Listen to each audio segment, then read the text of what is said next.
Alex here. I'm doing my race and culture identity video presentation. I would like to start off with identifying my race. So my race is I am a Latina. I was kind of confused about this at the beginning of the quarter because I had said I was white in our first video. I thought that I was white because it's always difficult for me to figure out what box to check off. I'm sure I mentioned this in our discussion posts. And every time I go to a doctor or sign up for voting, anything kind of in that realm, I never know which category to mark off. There's usually white, black, native, all the others. And generally, when you mark white, they ask you then if you are from a Hispanic descent or Latin descent. And then they have the categories of Mexican, Puerto Rican, all the different Latin American countries or Spanish-speaking countries. So throughout reading this book, I have now determined I guess I am more of a Latina than anything else, which makes sense because both my parents are primarily Mexican. They are both multi-race and multi-ethnic, but they are majority Mexican. I have thought about my race when I was younger. I used to go to school on the reservation, and I knew that I was Hispanic and Mexican, but I didn't speak Spanish.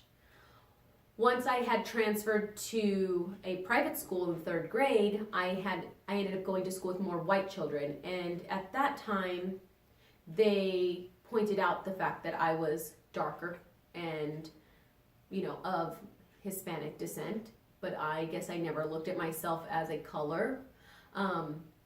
And so that has always had a play into how I identify myself. It's always been, am I brown enough? Am I white enough? I don't know what I am. I'm just me. So it's always been something that's difficult. And as I've gotten older, I've embraced more of my Mexican side.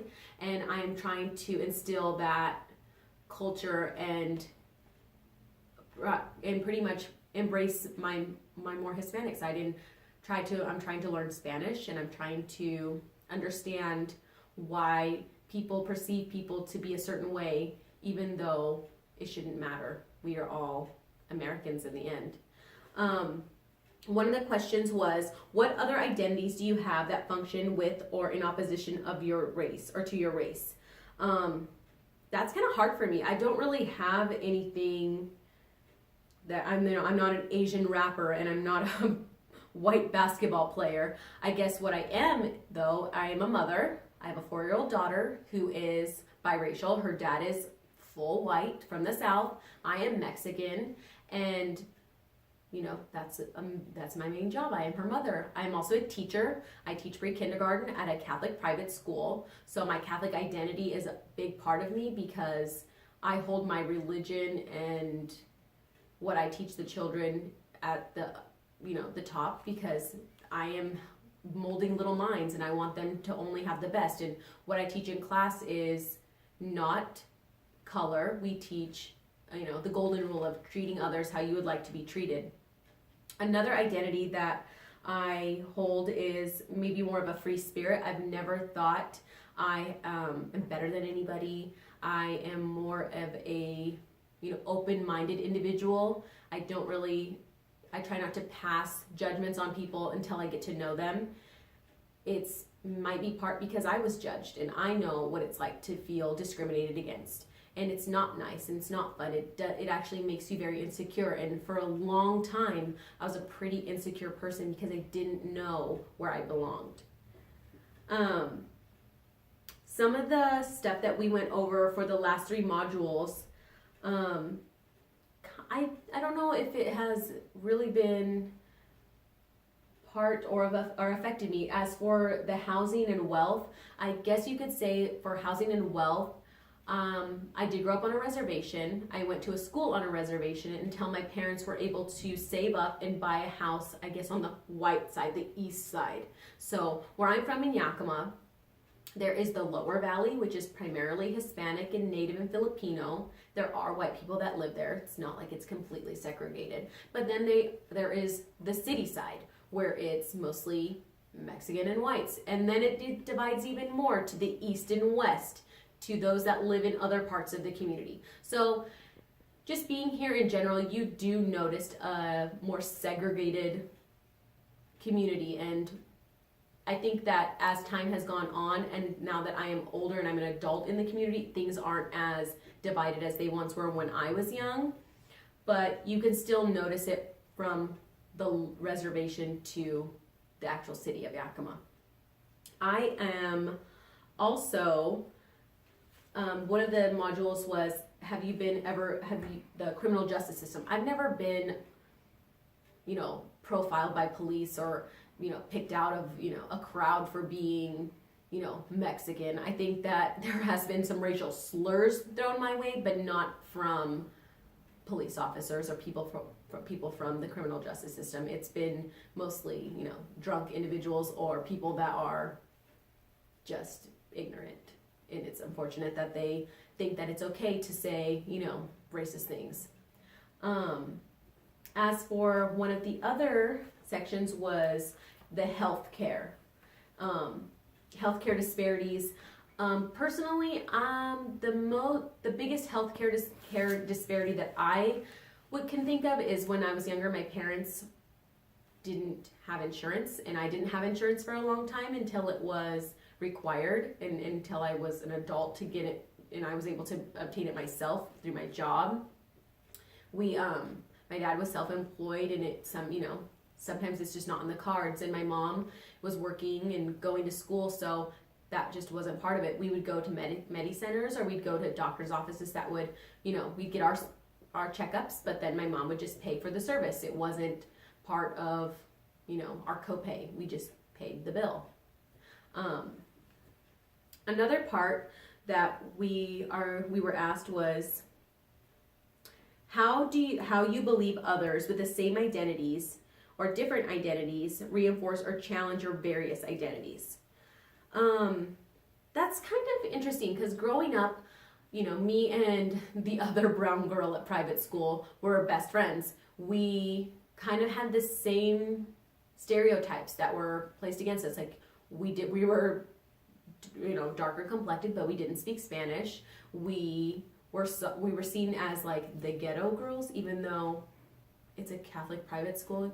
Nobody's really ghetto if you go to private school. It's not that way. There's too many rules. There's too much nonsense. And that was kind of ridiculous in my mind, that just because I was Mexican, I was considered to be less than those white kids. And it was honestly hurtful, and it really hurt me for a long time. And I moved away from this community for over 10 years just because I wanted to revamp myself. I wanted to change, and I wanted to make sure that I was seen as Alex and I wasn't seen as this poor little Mexican girl and that went to Catholic school with all the white kids. It wasn't like that. My parents just wanted us to have a better education, and they wanted us to beat the odds. Growing up, my parents only wanted the best for us. They struggled, and they didn't want their children to struggle. Another part that we were talking about was how the key ideas from the material that we covered, and how it impacted my understanding of race. So white privilege was a big one. The idea that whites believe that they don't have a perk. Just being white is a perk. It's not like the rest of us can change how we look or where we come from. It's just part of us. And it's the understanding that, how you look really can help you in getting a job, in people showing you respect. I've had moments where, I was at a bar and these men would come up to me and just say racist things. And it's so inappropriate, you little mamacita, or you are, or are you gonna make me some tacos, or just stupid stuff. And you just wanna go and educate those people and tell them to shut the F up, pretty much. It's just ridiculous. And I think that's kind of what tied into some of the topics of the new racism. A lot of people think it's funny, or use a meme to think it's oh, this is funny, I'm just joking, you're not really being racist. It's no, you are. You're being a bigot. Stop. That's unnecessary. You're not my friend. We don't have that kind of, humor. Most of the time you can ask somebody of color if they think that's funny, and it's not funny. And it just shows how ignorant some people can really be. Another part that I found from the book that I thought kind of tied in one of the concepts was colorism. How the idea that having lighter skin is better. And, growing up, I always was like, I'm going to go tanning, I'm going to get really dark.